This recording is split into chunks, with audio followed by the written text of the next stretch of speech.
Theodore. He's a tugboat and a friendly tugboat too. A friendly tugboat too. Oh, Theodore likes to do the things that friendly tugboats do. Pushing and a pulling in the great big harbor, in the great big world is so much fun. So many brand new things to discover. Waking with the sun, gotta get the job done. Oh, Theodore and Emily, Bodak, Hank and George, and the harbor master too.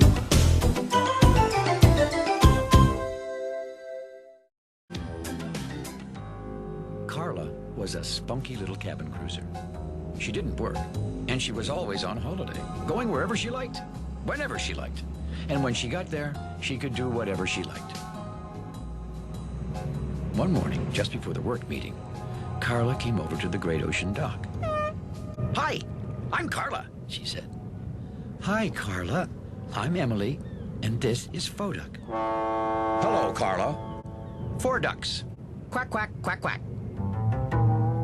"I don't find that funny," said Foduck. But Emily laughed. "I get it," she said. 4 ducks. "My name's George." "Nice to meet you, Georgie Porgy." Said George. "Georgie Porgy," said Emily. "That's funny. And this is Hank." "Hello, Honk." "Hi." "Honk," repeated Emily, laughing. "I'm Theodore," said Theodore. "Hello, Theodore. Nice to meet you. I hope you don't turn out to be a bore." "Be a bore?" said Emily. "It's so cool the way you make up such great jokes." "Carla the cool cabin cruiser, that's me," said Carla. "I've been all over the world, you know." "So have I," said Emily. "Cool," said Carla. "Let's hang around together. We could be pals." "Great," said Emily. And look at that, another brand new character to the series. But since Carla's only been on screen for about 2 minutes, I don't know what to think of her firsthand, other than the fact that she has no job, is always on holiday, and likes to crack a joke every 5 seconds. Which, they're not even that funny. Okay, maybe 4 ducks. Needless to say, Emily gets a huge kick out of this, which amuses Carla, causing the two to instantly click. As if this couldn't get any better for Emily, just listen to the wonderful news good old dispatcher gives her. "Emily," he continued, "I'll need you if we have bad weather this afternoon, but I don't have anything for you to do this morning." "Great," said Emily. Thank you, sir." "And listen closely to your radios," he said to the tugs. "When the storm comes, I want all boats back to their docks. Even cabin cruisers," he said. "Is that clear?" "Yes, sir," said the others as the dispatcher turned away. "Yes, Mr. Dishwasher," called Carla. The tugs looked up quickly, but luckily the dispatcher hadn't heard Carla. "I can't believe you called him the dishwasher," said Emily. Then she laughed. "You, Mr. Dishwasher." Oh, ha. That's so hilarious, my sides are hurting. I'm honestly surprised the dispatcher didn't hear her. I mean, they are only a few inches away, so... yeah, I don't get that either.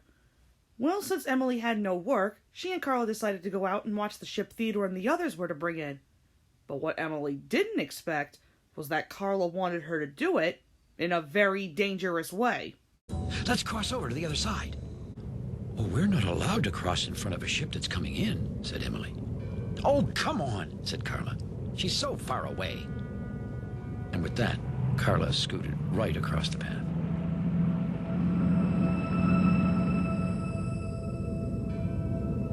Emily looked carefully, and the container ship was still pretty far away. "Are you a scaredy cat or what?" yelled Carla.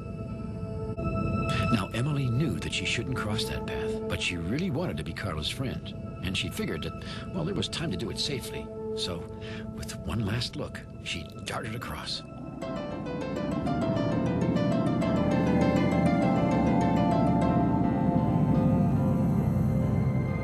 Cool! Wasn't that exciting? Well, Emily wasn't sure it felt good at all. Oh, so Carla's one of those friends, huh? Trying to trick you into doing something dangerous, but they think it's cool. Well, that's a bit uncool considering that Emily went through with it. Honestly, it doesn't matter how far away the ship is. The point is, she really shouldn't have gone through with it. That's like asking someone to cross the tracks when there's an oncoming train. As if Emily didn't feel bad enough, Carla then tries to drag her out to Rocky Point. Let's go to Rocky Point. I don't know, Carla, said Emily.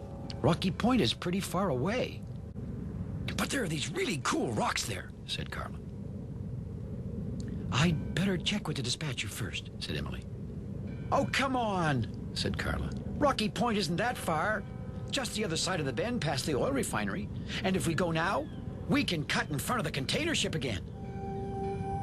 Emily looked along the path to the container ship. The ship was a lot closer now. Emily knew that a small boat darting across the path of a big ship could cause a bad accident that could hurt everyone, even the tugs on the job. No, she exclaimed. It's not safe anymore. Oh, you're so boring, cried Carla. Who'd want to be your friend anyway? Then Carla dashed across, right in front of the container ship. She missed the big ship by seconds.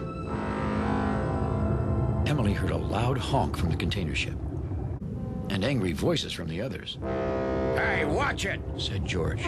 Yes, watch it, said Hank.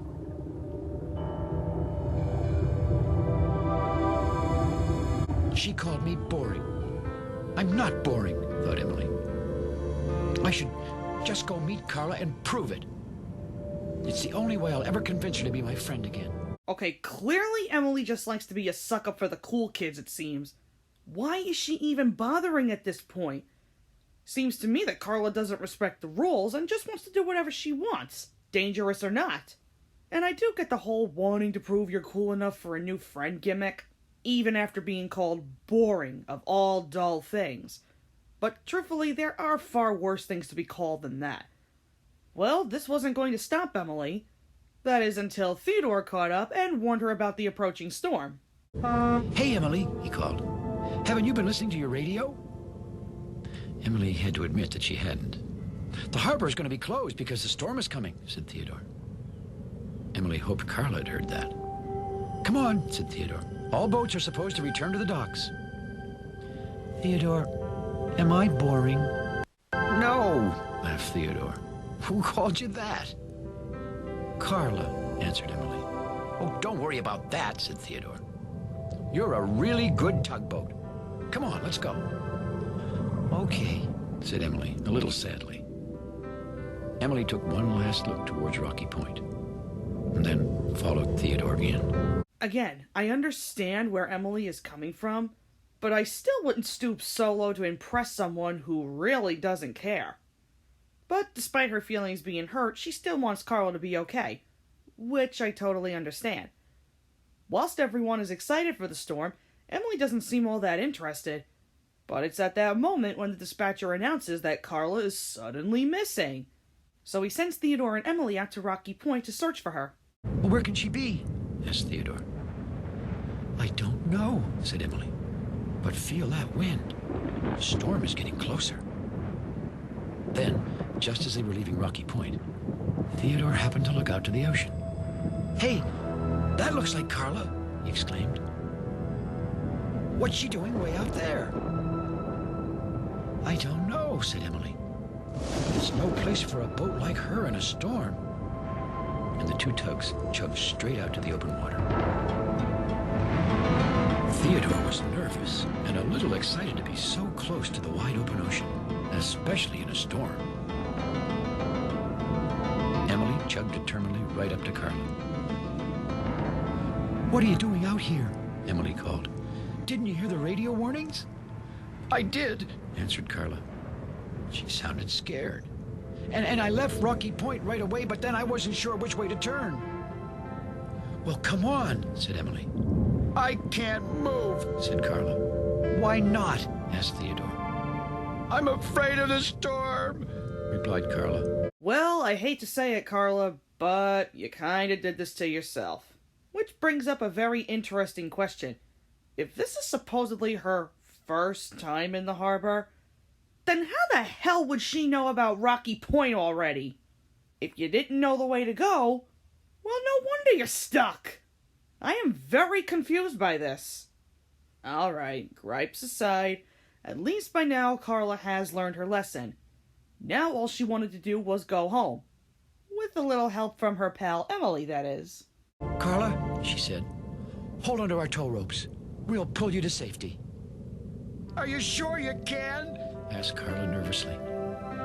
Of course we can, said Emily. We're tugboats. Pulling boats is what we do best. As soon as Carla felt the strong, solid tug of the two tow ropes, well, she felt a lot better. Wow, she said. Cool. Tugboats really are cool. Thank you, said Emily. You're still pretty cool yourself. Oh, I'm not cool, she said. I'm cold. Let's go home, pal. Okay, pal, said Emily with a big smile. And that concludes Carla the Cool Cabin Cruiser. If it hasn't been made clear already, I'm really not that big of a fan of this particular episode. I sorta get what they were trying to do here, since I'm sure there have been many of us that have been in Emily's position, myself included. But some parts just got dragged out, and I found it very hard to pay attention most of the time. I'm also not that very fond of Carla as a character. She kinda reminds me of a classic series Daisy, and we know how annoying she was then. The music was pretty standard for the most part. Nothing really changed apart from two new music cues, that being the intensified storm music and Carla's jazzy little theme. And not only do we have our standard harbor set, we at least get a visual of Rocky Point, which is really nothing all that special. Bottom line, this episode really doesn't do anything for me personally. I just couldn't properly get into it without having to be annoyed by a cocky cabin cruiser. Up next is Snorri the Viking Ship.